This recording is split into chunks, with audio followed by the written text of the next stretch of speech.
Welcome, everyone. So I'm here to talk to you about what's going on with MySQL at Oracle. So as Colin said, I'm running the engineering department at Oracle. So we do Cluster, we do the MySQL server, and we do a lot of other products that you will see in the next slide that I'm showing here. So I'm very proud to be able to show you this slide because in the first year after the Oracle acquisition, we were able to launch no less than 8 GA products. So it's everything from the MySQL database itself to a lot of surrounding products, and the MySQL cluster, of course, had a GA last year as well.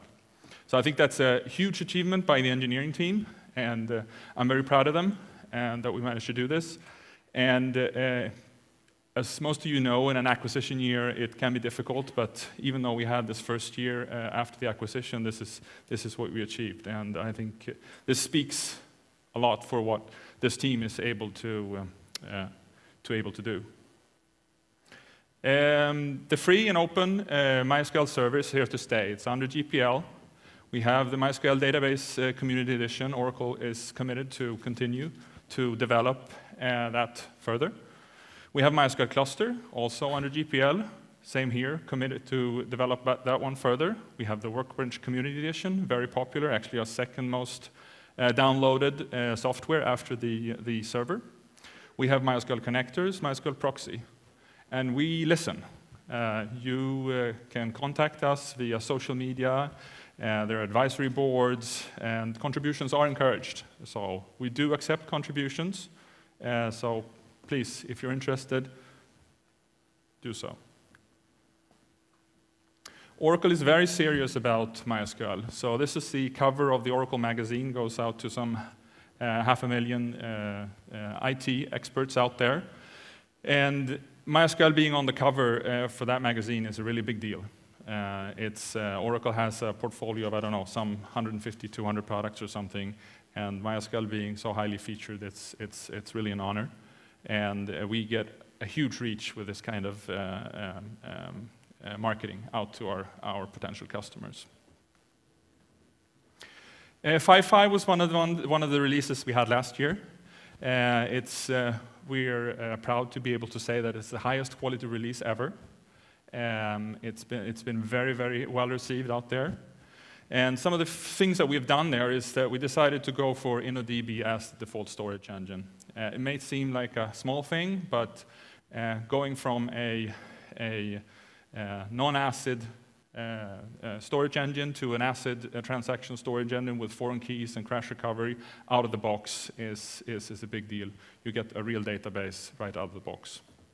We worked a lot on performance, so the InnoDB team specifically, together with the server team, did huge enhancements in the performance of the database. So depending on whether it's a read load, combined write read load, we could get anything from like 400% to 1500% improved performance, especially on Windows. There was a big work down there to get better performance there. We worked on improved availability. Semi-synchronous replication was a big feature we released, together with replication heartbeat. A number of things on improved usability as well. Signal resignal for stored procedures, more partitioning options, and also performance schema was something we introduced in 5.5. So Oracle is committed to make MySQL better. We're committed to make the GPL version of the MySQL server better. What we've done is we've improved the engineering process. I think that has proven itself specifically in the quality of the 5.5 release and the number of releases that we got out last year. MySQL and InnoDB is now one team, the way it should have been from the beginning. So it's one engineering team, so it gives a lot of focus to improve those two things together. So we have the largest MySQL engineering and support organization ever. We have hundreds of experts, including core MySQL experts, engineers, and Oracle performance and database gurus. We're investing in delivering new and better products, as you saw last year, no less than 8. Actually, it's 9 because we didn't put the connector .NET there. And there's just a huge capital investment in MySQL right now. And we're still hiring. So if you are an expert and want to come work with us, you're most welcome.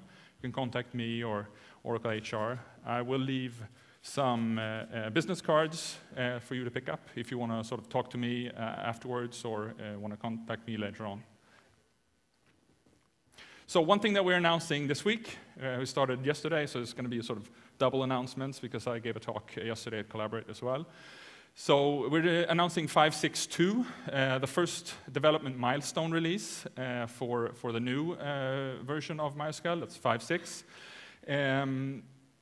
Let me just stop here for a minute and explain a little bit about the development milestone release. So one thing that we've done is that we've changed a little bit on the engineering process side.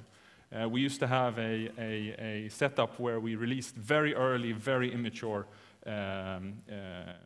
features. What we have switched to now is that we make sure that our development increments are stable. So if this would be the release that we wanted to go GA with, i.e. we had all the features that we wanted to go GA, we would have announced a release candidate. That's how much confidence we have in this release. We have invested a lot in the QA side of things, so it's the features that you've seen here are stable. So the things that we have in the first development release of 5.6, so there will be more development releases coming with adding new features then, of course. So better performance, scalability, and monitoring.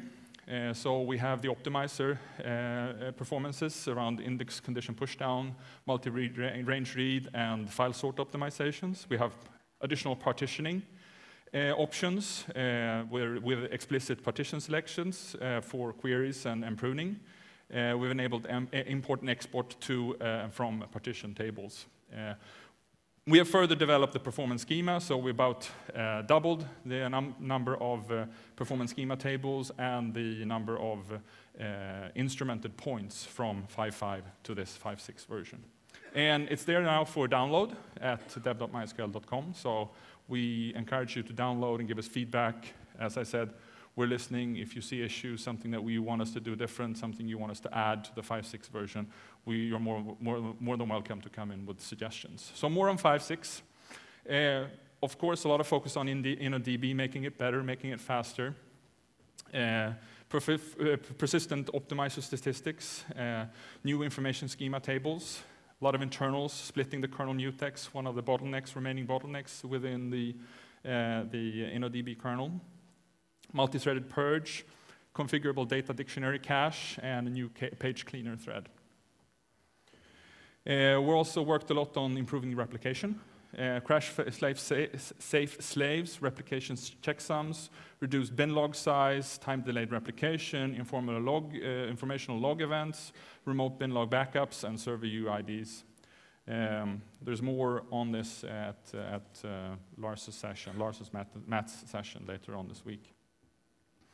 Another thing that we're doing now with 5.6 and how we are presenting things to you is that rather than putting out our early software development through our regular releases, we do that through labs.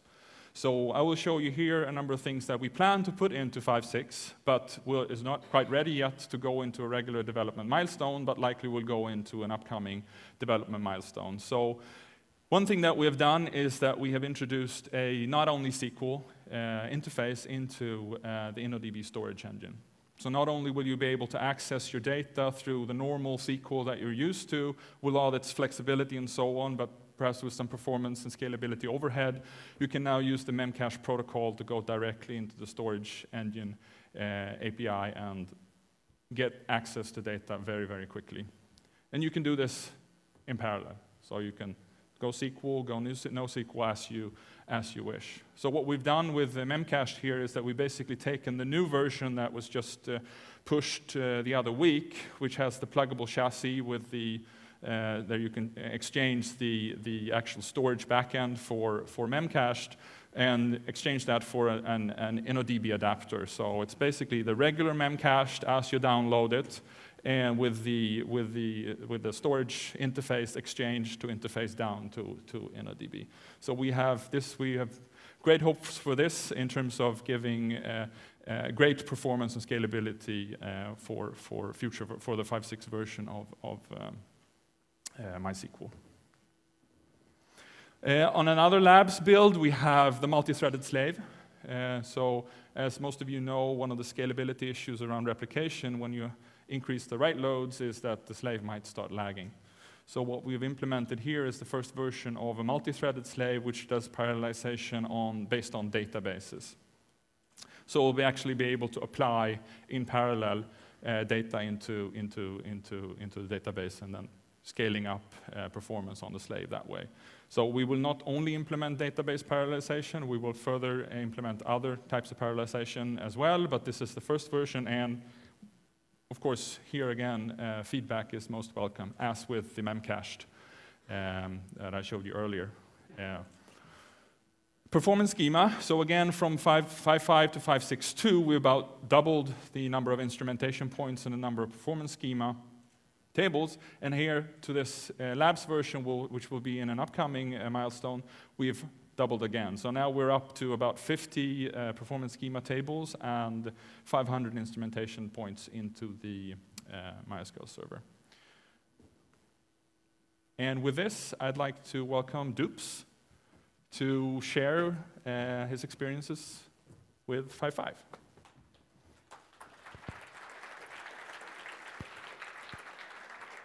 Thank you, Thomas.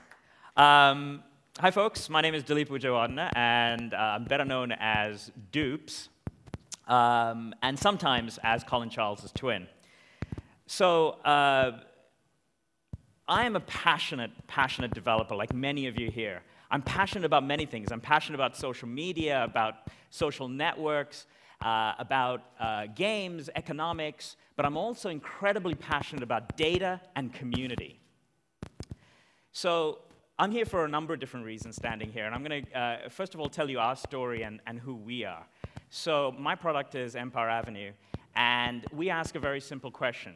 If every connection you made in the world was based upon money or currency, okay, and here I was going to do a song and dance. Can you guys hear me? Okay. So yes. So if every connection that you made was based on money, on virtual currency, who would you buy and who would you connect with? So Empire Avenue is the world's only social media stock exchange where you can buy and sell anyone across the social web. And yes, you can actually buy shares in Colin or me or anyone else. And the idea is that we value your social media interactions and engagement and give you an economic platform with which, an economic paradigm to connect with. And you profit virtually from the investments that you make around the world and 120 plus countries since we started. And of course, our data needs are distinct. We have a full-scale economy in the back end. We have a social media data analysis engine, a complete stock market and index of Twitter, a game with real-time leaderboards, and a meta-social network to connect all this together. And that's a data heaven or a data nightmare. And so I'm also here as a customer of MySQL. So in early part of December 2010, we were having some issues. We were having some issues with the database, and things were not going too well. In fact, we crashed, and we went down. And I was chatting with a friend of mine at Oracle and said, hey, you know, we're down. And he said, you know, actually, MySQL 5.5 is going GA. It might not solve your problems, but hey. And we're a company that takes chances. So we decided, hey, let's upgrade to MySQL 5.5 that night, which, by the way, I don't encourage people to do. But regardless, we did. And surprisingly enough, we didn't actually solve the problem we were trying to solve. That came months later. But we actually discovered an amazing thing, which was that the load averages on our servers and our performance went down amazingly. And the important one was that we had 25% improvement in our application speed for our front-end users. And that was, for us, as a small company running on rack-space servers, really, really, really important. Because at that time, we didn't want to spend more money on infrastructure. And so I actually put together this little graph, is here, and shows the transition. And the smart people here who know the databases and probably know exactly what was going wrong with our application anyway, that moving to MySQL 5.5 helped. And as Charlie Sheen would say, this is absolute winning. So, but really, the other reason I'm up here, not just as a customer, is also as community. And I said I'm I'm passionate about community. As you can tell from this slide, I could put together 4 or 5 of these slides of people whose contributions have helped us along. Now, if you think about it, what we've actually done is something very strange and very crazy. We've taken an idea that everyone told us a year ago was insane, almost as insane as, let's say, putting together a service that has 140-character tweets. We've taken that, and we've created a cool product that has created its own community, its own ecosystem, and it's been actually fairly successful, and we're moving on towards profitability. That's very cool. And this is all about you. It's about the community of MySQL and open source that creates all the stuff that we do. We're the ones, the visionaries, the developers who create cool companies. And part of why I'm here is I want to encourage and implore Oracle and the MySQL community to work together, to communicate, to collaborate, to cooperate, and to continue to produce an incredible product that will allow us to imagine new futures, new visions, new ideas that change the world. So go MySQL and go MySQL community. So,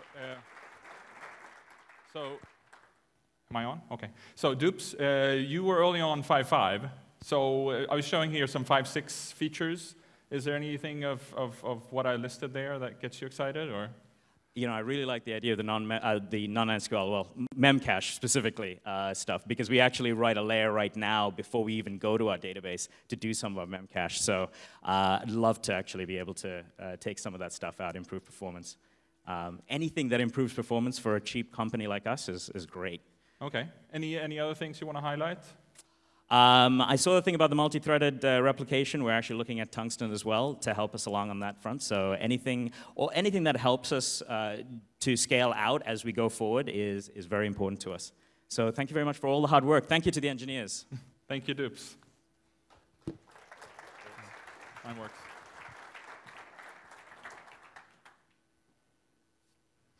Okay, so we talked about the server. Another big thing that we have with us is MySQL Cluster, and we are this week also announcing a development milestone release of Cluster 7.2.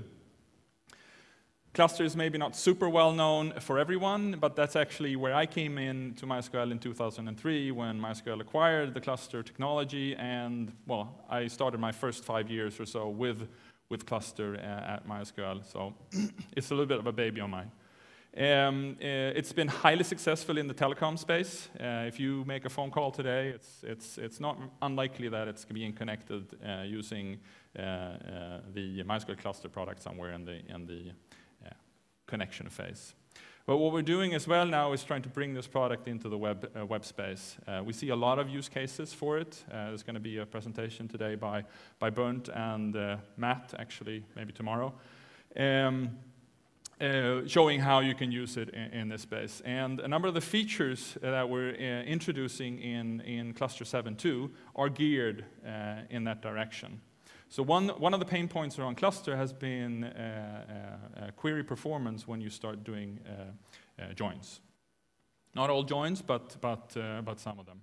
So what the team has done is that they have introduced something which has been called different names. We're using now adaptive query localization. It's also known as push-down joins. It's also known in Jonas Oreland's blogs at select protect join, because that's what he prefers to call it.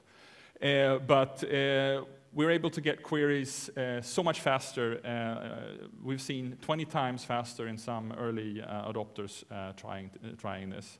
So what this is about, if you're familiar with the clustering technology, is that you're actually taking the query that was normally processed up in the MySQL server, you split the work up on all the data nodes, and they do pre-processing of the work, and then you actually just collect the data and sort the data and so on up in the server.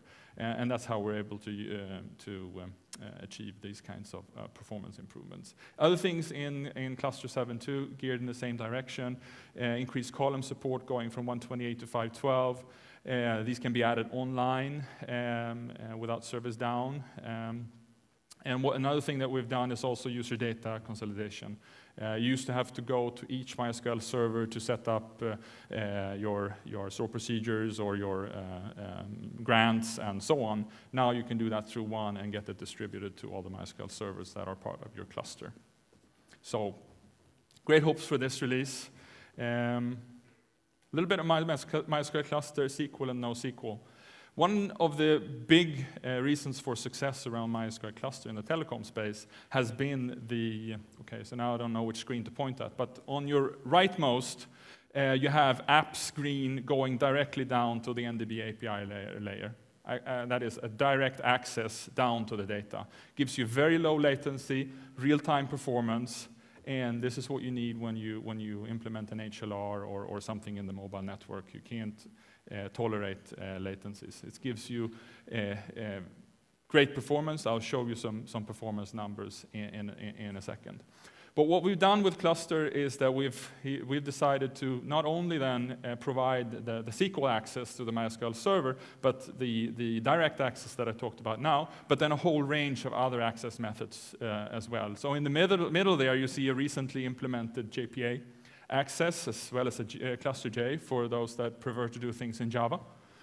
We have an LDAP interface for those that prefer this, Apache Mod NDB, and we also now are introducing this week, showing you a Memcached interface directly down as well.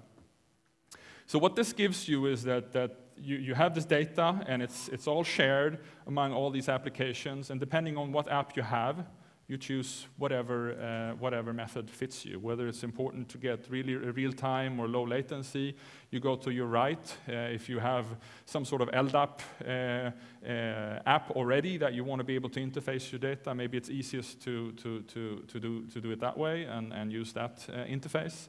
If you want to implement things in Java, maybe you choose JPA or Cluster J. Or if you want to do JDBC or some other version, then you'll go with the direct SQL access. So a bit more about the Memcached. So what we've done here is a little bit different from the InnoDB version. We actually have an actually Memcached instance or Memcached instances running in a layer in between. So same thing here. We've exchanged the storage layer to go directly into the cluster. So what you can do here is that you consolidate the caching through your and database tiers to go to share the data. I promised you something on cluster performance. This is very new data, so I think Michael is actually working on this as we speak. So if you go into his blog, he's been blogging a lot lately about his findings when he tries to sort of push cluster to the limit. I think it was interesting for this discussion around SQL, NoSQL, to actually show where we can push cluster today. There's more to come. As you can see, the right use case here is only halfway done. But I just want to show you as much as we have. So up with 32 data nodes, we're able to do 7 million queries per second. And these are easy, just primary key lookups so you can push cluster very, very far. And this is just taking it out of the box. We haven't done any specific tuning or fixing at this point, so you'll see the even better numbers coming out of Michael and his team in the coming weeks and months. So this is a quote from a customer, DocuDesk, who tried out the adaptive query localization and got 20 times performance. So where yesterday you might have had a few joins were not well suited for cluster and sort of made you step back and not use cluster. If your primary loads still is a fast access, but then you have some other complex queries that you need to do as well. I think cluster can be a good fit for you with 7.2 and this the parallel joins that we have there. What I also want to announce this week is our first Oracle VM template for MySQL. It's not quite ready yet, but we hope it's going to be ready quite soon. And what this gives you is a Oracle VM MySQL bundle. You can deploy it very, very quickly. It's pre-configured. It's all set up. It gives you some reliability features around failover from hardware failure, software failures. You can migrate onto other VM instances and so on. And cost, good, low. The other thing that I want to talk about is MySQL on Windows. It's a high priority for us. Historically, MySQL has not prioritized Windows very much. Okay, it's been working on Windows, but the Windows user wants a different experience than the typical Linux user wants. So what we have done is we have first of all worked on performance, and I show you some of that on 5.5. We also added some features that they're requesting in the Windows community around native authentication. They also want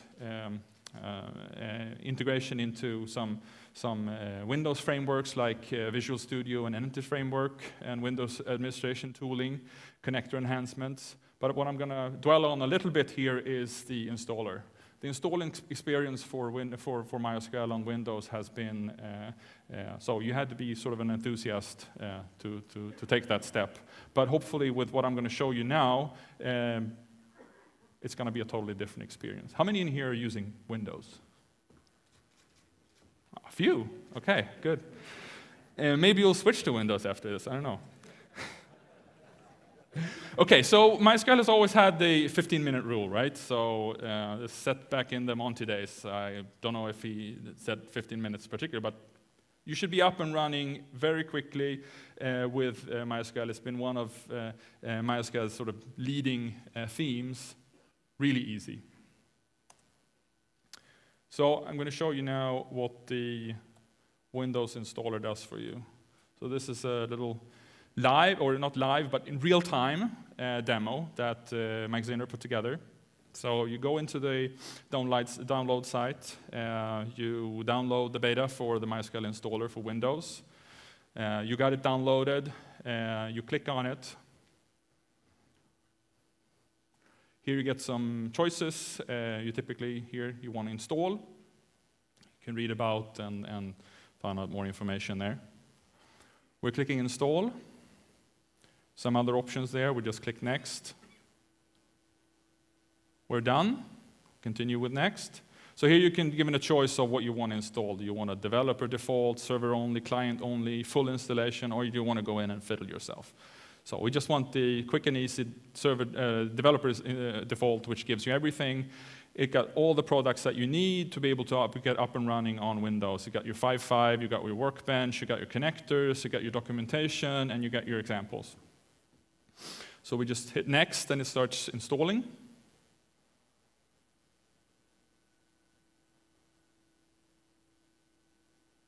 Is anybody timing? No? So we want to show this in real time. Okay, so here's the configuration step that's typically needed. So here you can choose what kind of configuration you want. You want a developer machine, server machine, or a dedicated machine. You decide which port. There's a default port 3306. MySQL 5.5 is a Windows service. You have to give it a root password for the configuration, and then it starts doing the configuration. It also adds a examples database for you. This could be good for familiarizing yourself if you're not familiar with MySQL since before. And here you get an option pre-clicked to start Workbench. So here's a big difference from what a Windows user would see before. I mean, before he would just install the server, so now what? But here we get a face onto the server right away. Workbench is up there, you're connected to your database right away. You can do your SQL editing, you can do your data modeling. Right here, there is already samples in there, so you can go in and you can familiarize yourself with the product really quick and easy. Just showing some features of Workbench. As I said, Workbench is very, very popular. It's not Windows only. It's on all the platforms, and it's our second most popular. It's really popular for the free data modeling tool that you get in it. Okay.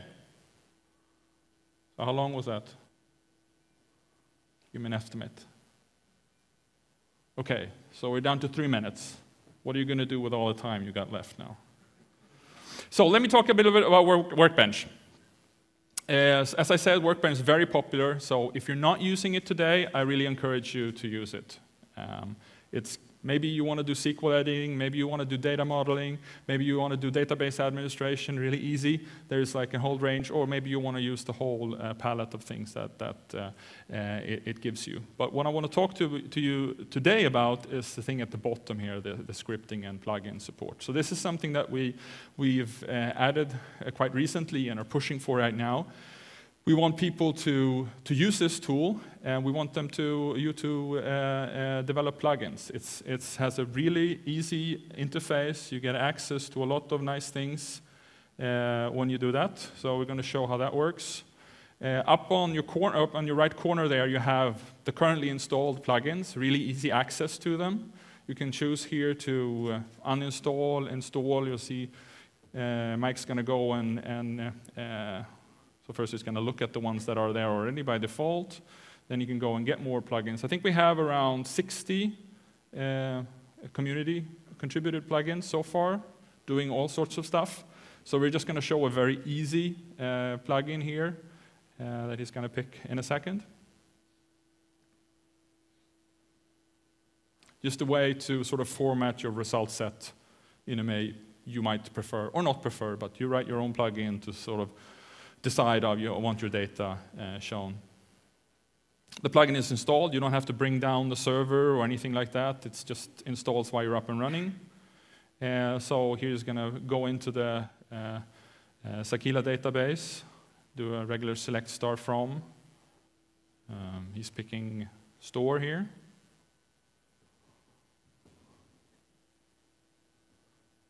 So if we run that, you see the typically output that you get. And in this case, Mike wasn't happy with the output, then he can run his plugin on this.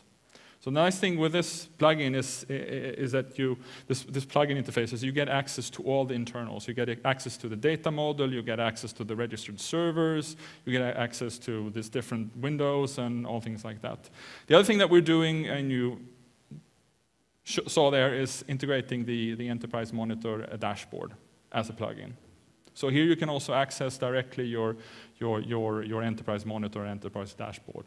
Here is showing an example of what should be familiar with you, the query browsing. So he selected the region there where there was some sort of problem. He could actually go back and find the query that was causing an issue there.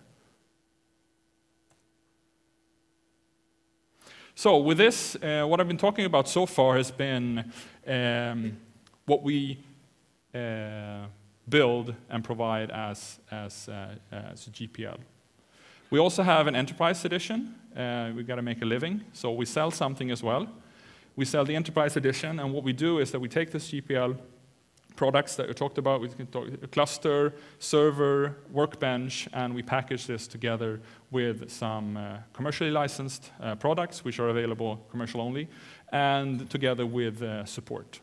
So we have development and monitoring tools. You saw some of those already with the query browsing and the Enterprise Monitor dashboard. We also have a few other things. These are the Enterprise Monitor. I think, who in here are using Enterprise Monitor? Please go and download it. It's there. You don't have to do anything special. You just go and download and try, at least, before you make your decision. So it gives you a sort of a direct view into your whole setup. It groups servers together. It does auto-discovery of your servers. It gives you all these sort of cool things around. You can set monitoring rules, get advisories, and so on. Query analyzer is a really nice thing. You can see how your for example, your CPU load or your performance and monitor things like that. You can go in and select regions that seems like a problem, and then you can actually go in and actually see what queries we're executing at that point in time and actually click on the query and jump right back into the code where the problematic query. So really, really rapid problem solving, saving a lot of time for you. Enterprise Monitor, already talked about that. Some new things in 2.3, we're adding new advisors. So one thing that we've done in the latest version is adding more interface to Cluster. MySQL Enterprise Backup is something that you get in the Enterprise Edition as well. So it's an online backup tool for InnoDB and MySM. It's very high performant compared to other alternatives. It gives you either a full or an incremental partial backups. You can do compression, you can do point-in-time recovery. It's cross-platform, of course. And this product is going to come out in new release shortly as well with some more features. Moving forward with MySQL Enterprise, we're going to continue to bring the products together, like you saw MySQL Workbench and Enterprise Monitor, that they operate together in a nice way. Just show you a sample of what's going on and what's going to be released in the Enterprise monitoring tool shortly, within, I think, weeks after this. We're going to have the backup integrated in terms of monitoring, so you can see things like you get alerts when your backup is failing, information when your backup is successful. Very handy. So, in summary, Oracle's driving MySQL innovation. You've seen lots of new stuff that we announced yesterday and today around 5.6 in labs and on in the development milestones for Cluster as well as the server. If we work together with the community, we're convinced that we will make a better MySQL. Oracle recognizes, understands, and wants to continue to work with the community, because the community is one of the biggest reasons for the success of MySQL and it being so popular and also successful today. So please go and download what I just presented today, try it out and give us feedback, and together we can make a better next 5.6 MySQL. So I want to finish off with highlighting some of the things that's going to happen this week. So we have some sessions here on Cluster. If you want to learn more about Cluster, we have on replication, what's going on there, on InnoDB, the latest enhancements. We also have a replication BOF, where there's a long list of stuff we want to do in replication. We want to make sure that we get your feedback on what we should be doing there. So that's happening tomorrow at 6.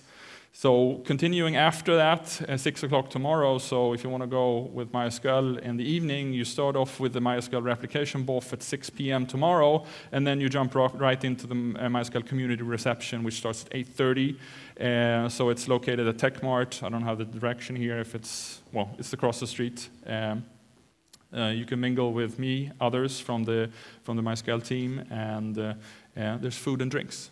That's important. And also something about the upcoming events. So we have OTN Developer Day with MySQL features there. So we have a one-day seminar on MySQL Essentials. It's here in Santa Clara, Tuesday, May 3rd. So it's limited space, so please go register. If you go to mysql.com, it's the #1 banner there. And also our big event at Oracle is, of course, Oracle Open World.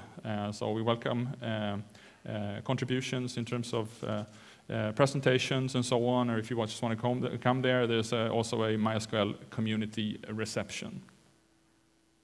Okay, thank you very much.